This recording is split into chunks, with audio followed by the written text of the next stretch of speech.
അങ്ങനെ കുറേ നാളത്തെ പ്ലാനിങ്ങിന് ശേഷം നമ്മളിന്ന് പിസ്സ വീട്ടിലുണ്ടാക്കിയിരിക്കുകയാണ്.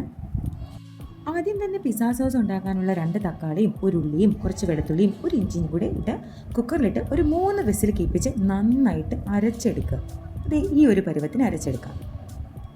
ഇനി കുറച്ച് സൺഫ്ലവർ ഓയിൽ ഒഴിച്ച് നമ്മൾ ഈ അരച്ചെടുത്ത പരുവത്തിന് നമ്മളൊരു സോസ് പരുവത്തിൽ കുറുക്കിയെടുക്കണം.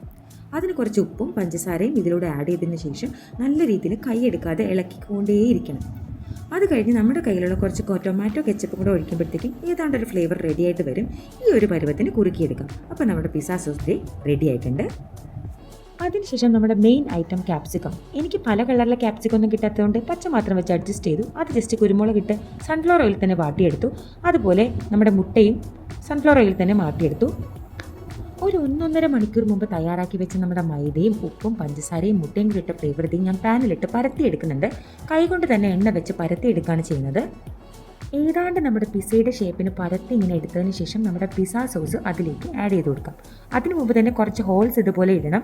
കാരണം ഒരുപാട് പൊങ്ങി വരാതിരിക്കാൻ വേണ്ടിയിട്ടാണ് ഹോൾസ് ഇടുന്നത്. ഹോൾസ് ഇട്ടതിന് ശേഷമാണ് നമ്മൾ പിസ്സ സോസ് അതിലേക്ക് നന്നായിട്ട് തേച്ച് പറ്റിച്ച് കൊടുത്തതിന് ശേഷം അതിൽ നമുക്ക് നമ്മുടെ ഫില്ലിങ്സ് നിറയ്ക്കാം.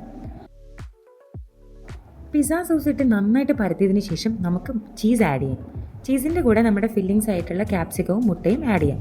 അതിൻ്റെ ഇടയ്ക്കിടയ്ക്ക് വീണ്ടും ചീസ് ഇങ്ങനെ നുള്ളി ഇട്ട് കൊടുക്കുന്നുണ്ട്. പിസ്സയുടെ നല്ലൊരു ഫ്ലേവർ കിട്ടാൻ വേണ്ടിയിട്ടാണ് അത് ചെയ്യുന്നത്. അതിനുശേഷം നമുക്ക് കുറച്ച് ചില്ലി ഫ്ലേക്സും കുറച്ച് കുരുമുളകോ ഒറിഗാനോ ഒക്കെ ഇട്ട് നമുക്ക് അടച്ച് വെച്ച് വേവിക്കാം.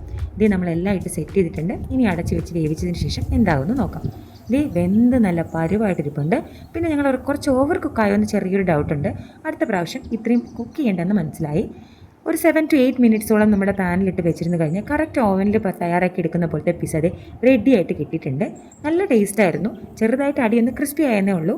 ഇനി അടുത്ത തവണ ചിക്കൻ പിസ്സ ഉണ്ടാക്കുമ്പോൾ ഈ തെറ്റുകളെല്ലാം പരിഹരിച്ച് നമുക്ക് അടിപൊളി ചിക്കൻ പിസ്സ ഉടനെ തന്നെ ഉണ്ടാക്കാം. അപ്പോൾ നമ്മുടെ മുട്ട ക്യാപ്സിക്കം പിസ്സ റെഡി ആയിട്ടുണ്ട്. നല്ല ആവി പറക്കുന്ന നല്ല ടേസ്റ്റുള്ള പിസ്സ ആയിരുന്നു. നമ്മൾ ഒത്തിരി കഴിച്ചു. അടിപൊളിയായിരുന്നു.